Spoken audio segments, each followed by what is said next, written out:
Matagal nang namamalagi si Aling Elsa sa pagiging birikak. Araw-araw ay maaga siyang nagigising upang magsaing at magluto ng agahan para sa kanyang mga anak.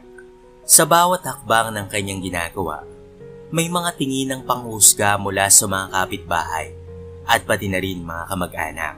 Subalit hindi ito naging hadlang sa kanyang layunin na ibigay ang pinakamahusay na kinabukasan para sa kanyang mga anak. Isang umaga, habang kasama ni Aling Elsa ang kanyang anak na si Ana na nag-aaral sa ika-6 na baita, "Nay, hindi ko na po kinakaya ang mga pangangantyaw at pagtatawa nila sa'yo. Hindi nila alam ang sakripisyo mo para sa amin." Reklamo ni Ana. "Huwag kang mag-alala, anak. Matututo rin silang makakita ng totoong halaga ng isang tao," sabi ni Aling Elsa na may kasamang pag-asa sa kanyang mga mata. Sa eskwelahang pinapasukan ni Ana, hindi maiwasan ng bata na maramdaman ang mga kantsawan mula sa ibang mga estudyante. "Hoy, anak ng isang birikak, anong lasa ng ulam nyo ngayon? Mga basura ba?" Sigaw ng isang estudyante. Ngunit matapang na sumagot si Ana. "Hindi ako naniniwala sa mga salitang hindi ko nakikita. Kung matalino ka man, ipakita mo sa pag-aaral at hindi sa pang-aapi." Sa gabi, pagkatapos ng isang mahabang araw sa trabaho, nakaupo sina Aling Elsa at Ana sa maliit na silid na kanilang tinutulugan. "Nay, bakit po hindi mo tinitigil ang trabaho mo bilang isang birikak? Hindi mo na kailangang magdanas ng mga pang-aapi," sabi ni Ana. Ngunit may lungkot sa mga mata ni Aling Elsa nang siya ay sumagot sa kanyang anak. "Anak, ginagawa ko ito dahil kailangan ko. Nais ko lamang na kayo ay hindi mabuhay sa hirap at habang pamumuhay. Bahalang araw kapag natapos mo ang pag-aaral mo, masisigurado ko na may magandang kinabukasan kayo." Isang araw sa pagpunta ni Aling Elsa sa pamilihan, may natuklasan siya na hindi inaasahan. Merong isang organisasyon na nag-aalok ng libreng pagsasanay at tulong sa mga taong nagnanais na magkaroon ng ibang hanap buhay. "Isa lang ang hinihiling ko," buntong hininga ni Aling Elsa. "Sana'y matanggap ako at matulungan nila ako na magkaroon ng mas magandang trabaho." Pagkatapos ng matagal na paghihintay, natanggap nga si Aling Elsa sa pagsasanay. Tuwing umaga ay nagtuturo sila ng mga bagong kasanayan at nagbibigay ng mga oportunidad para iyon sa iba't ibang trabaho. Sa loob ng ilang buwan, natuto si Aling Elsa ng mga bagong kasanayan sa pagluluto, pag-aasikaso ng mga bata at pag-aalaga ng mga halaman. Isang araw, pagkatapos ng pagsasanay, ay may tumawag kay Aling Elsa. "Kamusta, Elsa? Isa akong restaurant owner at naghahanap ako ng isang magaling na chef. Natuklasan ko ang iyong kahusayan sa pagluluto at nais kong bigyan ka ng trabaho sa aking establishmento," ani ni Mr. Gomez, ang may-ari ng napakalaking restaurant sa kanilang bayan. Nang mabalitaan ni Aling Elsa ang magandang balita, hindi niya mapigilan ang pag-iyak. "Salamat po, Mr. Gomez. Ito po ang pangarap ko para sa aking mga anak," wika niya ng may halong emosyon. Sa araw nga na iyon, ay nag-umpisa si Aling Elsa bilang isang chef. May mga tao pa rin na nagtatangkang husgahan siya, ngunit ang mga pag-uusig at panghusga ay hindi na kailanman makakapigil sa kanya. Sa tuwing nakakakita siya ng ngiti at tuwa sa mga mukha ng kanyang mga anak, alam niyang ang lahat ng kanyang sakripisyo ay nagkaroon na ng katuturan. Hindi mo kailangang mamuhay sa panghusga ng iba. Ang mahalaga, ginagawa natin ang lahat para sa mga minamahal natin, sabi ni Aling Elsa kay Ana, na ngayon ay isang matagumpay na profesor sa isang universidad. Ang kwento ni Aling Elsa ay patunay na ang pagtatrabaho bilang birikak ay hindi sukatan ng halaga ng isang tao. Ipinakita niya sa lahat na ang tunay na halaga ay nakikita sa determinasyon, pagmamahal at sakripisyo para sa mga minamahal natin. Sa kasaysayan ni Aling Elsa, hindi lamang siya naging matagumpay bilang isang chef, ngunit nagawa niyang bigyan ng mas magandang kinabukasan ang kanyang mga anak. Sa tulong ng kanyang pagsisikap at determinasyon, nagawa niyang magpatayo ng sariling maliit na kainan. Tinawag niya itong Elsa's Kitchen at ito ay naging matagumpay sa loob ng maikling panahon. Ang kanyang mga anak, si Ana at ang nakababatang kapatid na si Miguel, ay lumaki na may pangarap at determinasyon gaya ng kanilang ina. Si Ana ay nagtapos ng kursong komunikasyon at naging isang kilalang radio host sa isang sikat na istasyon ng radyo.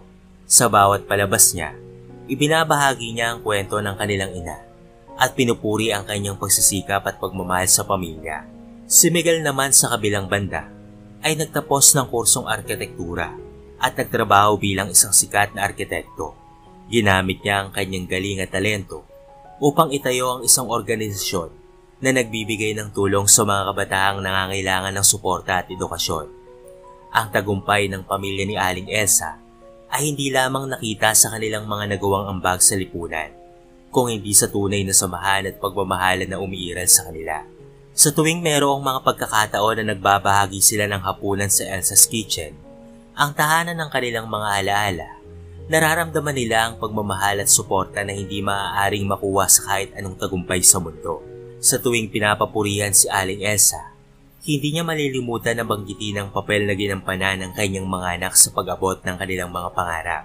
Ipinamalas nila ang kahalagahan ng pagsisikap, tiyaga at pagtitiwala sa sarili. Hindi lamang sila nagtagumpay para sa kanilang sarili, kung hindi upang patunayan na hindi dapat inuhusgahan ng mga tao base sa kanilang trabaho o kalagayan.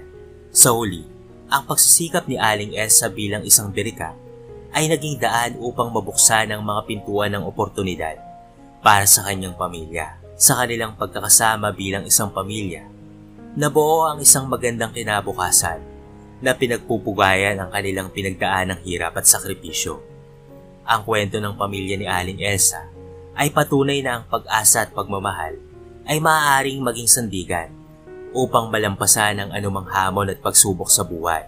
Sa patuloy na pag-unlad ng Elsa's Kitchen, naging isang matagumpay na negosyo ito sa komunidad. Dahil sa kasikatan ng pagkaing handa ni Aling Elsa, maraming mga lokal at mga turistang bumibisita at bumabalik-balik upang kumain at patikman ang kanyang espesyal na lutuin.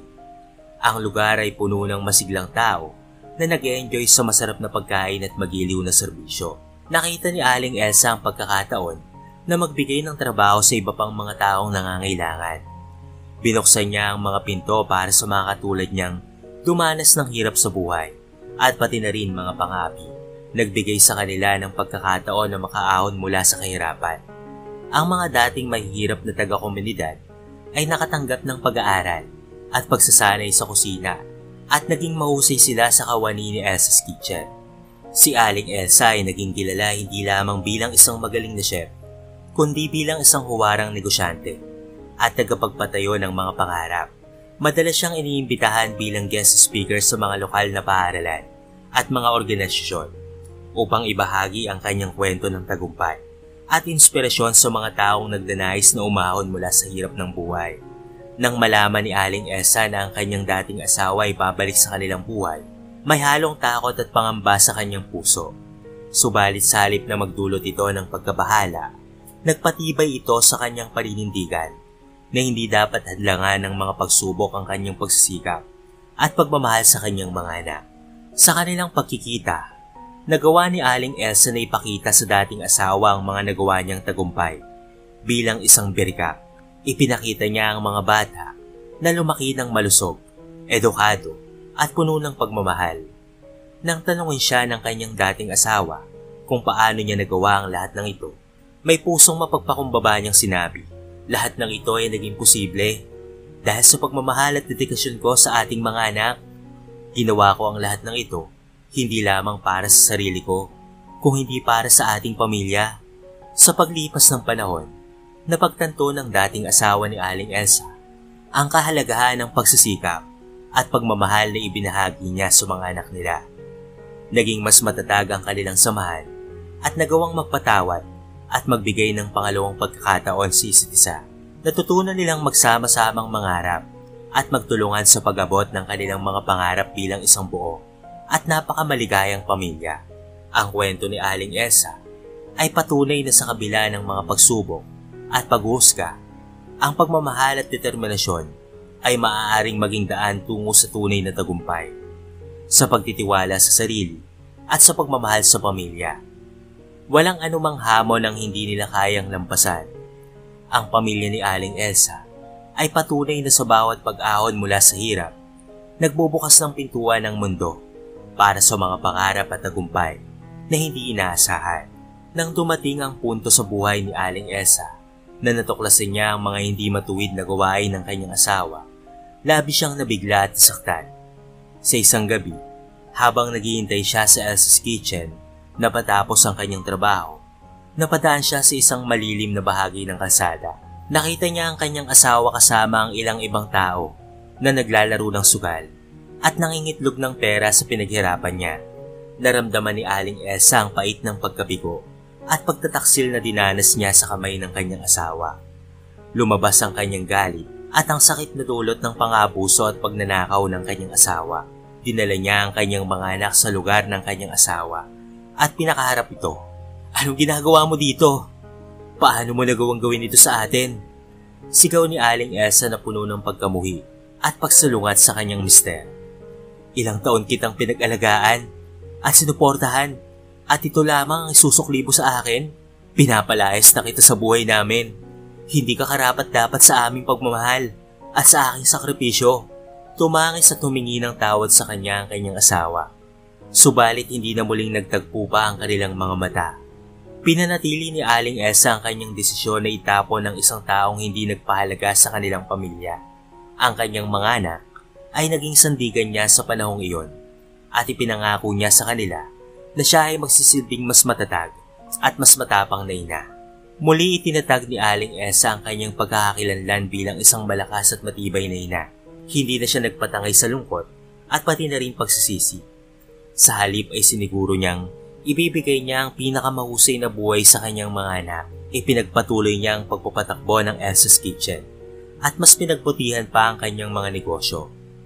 Sa pamamagitan ng kanilang pagkakaisa, determinasyon at walang hanggang suporta para sa isa't isa, nagtagumpay ang pamilya ni Aling Elsa sa gitna ng mga pagsubok. Ang mga anak niya, si Ana at Miguel, ay lumaki na may malasakit sa kapwa at angka ng pagmamahal at pagtitiwala sa sarili na itinuro ni Aling Elsa. Naging inspirasyon si Aling Elsa hindi lamang sa kanyang mga anak, kung hindi sa mga taong nakapaligid sa kanila. Ang kanyang kwento ng pag-angat mula sa pangapi at pagsisikap upang mabuo ang isang magandang kinabukasan ay nagbigay ng inspirasyon sa iba na harapin ang kanilang mga personal na laban at makamit ang tagumpay sa buhay. Ang mga anak ni Aling Elsa ay patuloy na nagtaguyod ng kanilang mga pangarap. Patuloy na nagpapamalas ng determinasyon at pagmamahal sa kanyang alaala. Sa bawat araw na lumilipas, pinapatunayan nila ang isang matapang at matibay na ina ay maaaring mabuo ang isang matagumpay na pamilya sa kabila ng mga sakripisyo at pagsusumikap na kinakailangan. Sa bawat araw na nagdadaan, mas naging maayos ang samahan ng mag-iina. Nagpatuloy ang pagtutulungan at pagmamahalan sa kanilang tahanan. Nagkaisa silang lahat na lalong palakasin ang bawat isa at labanan ang mga hamon ng buhay. Naging mga tagapagtanggol ng isa't isa at nagbibigay ng suporta sa mga pangarap ng bawat miyembro ng pamilya. Ang mga anak ni Aling Elsa, si Ana at Miguel, ay nagpatuloy na maging pinagmumula ng inspirasyon para sa kanya. Nakita niya ang kanilang determinasyon at pagmamahal sa isa't isa. Nagtulungan sila sa mga gawaing bahay, sa pag-aaral, at sa pagpapatakbo ng Elsa's Kitchen. Ang bawat isa sa kanila ay nagbubukas ng mga pintuan ng mga oportunidad at pag-uunlad. Nakita rin ni Aling Elsa ang kanilang potensyal na magamit ang kanilang mga natutunan upang makatulong sa iba. Nag-organisa sila ng mga outreach programs at feeding programs sa kanilang komunidad. Tinuruan nila ang iba pang mga kababaihan kung paano maghanap ng ikabubuhay at magtagumpay sa kabila ng mga hamon ng buhay. Hindi na inintay ni Aling Elsa ang suporta ng ibang tao sapagkat natuklasan niya na kaya niyang maging malakas at matagumpay nang siya lamang mag-isa. Nagpatuloy siya sa pagsusulong ng kanyang mga pangarap at paglilingkod sa iba. Sa paglipas ng panahon, napatunayan ni Aling Elsa na ang tunay na tagumpay ay hindi nasusukat sa pamamagitan ng pagkakaroon ng isang asawa o ng iba pang mga tao sa buhay. Ang tunay na tagumpay ay matatagpuan sa loob ng puso ng bawat individual na nagtataglay ng determinasyon, tapang at pagmamahal. Ang pagkawala ng kanyang asawa ay nagsilbing pagkakataon para kay Aling Elsa na tunay na makilala ang sarili at ang kanyang kakayahan. Naging matibay siya at masigasig sa pag-abot ng mga pangarap, hindi lamang para sa kanyang sarili, kung hindi para na rin sa kanyang mga anak at iba pang mga taong kailangan ng tulong. Sa dulo ng kwento, nagawa ni Aling Elsa na muling bumangon mula sa pagsubok ng buhay. Naging malakas at matagumpay siya bilang isang ina at bilang isang individual. Ang kanyang mga anak ay patuloy na nagiging inspirasyon at gabay sa kanyang paglalakbay patungo sa buhay na puno ng pag-asa at tagumpay.